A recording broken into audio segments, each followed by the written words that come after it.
Ja mislim da ne može nikad potpuno izaći iz rata.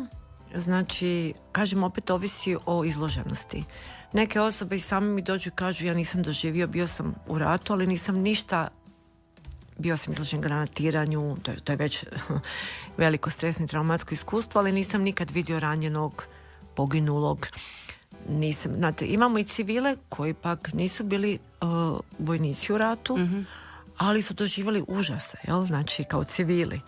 Dakle, često puta bih vidjela da ta stradavanja civila su bila jednaka, nekad i teža traumatska iskustva od onih koji su prošli i neki vojnici, ali znači oni koji su baš prošli teška traumatska iskustva i vidjeli masakriranja, ranjavanja, znači smrti,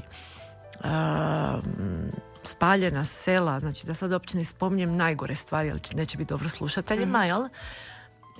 Oni zapravo negdje to je ostalo naravno u imprintu u mozgu, oni to ne mogu potpuno izbrisati i zato i u krajnjem slučaju zato i je jedno od temeljnih obilježja PTSP-a. Evo, voljela bi da to kažem, koji su 4 grupe simptoma PTSP-a, jel? Znači mi danas znamo za te 4 grupe simptoma. Nemaju svi oboljeli sve simptome i nemaju jednako jake sve simptome. Ali ako neko ima baš ono PTSP, znači ima kronični koji traje godinama. Prva skupina simptoma je u jednom dijelu mozga, znači mi danas znamo i koje regije u mozgu su promijenjene, jel? To je pobudljivost. Znači vide da je naglo planu, znači brza reakcija, nagla na sitnicu i već dok planu već im je žao. Znači, ali ne mogu kontrolirati taj bijes, taj jedan pobudljivost.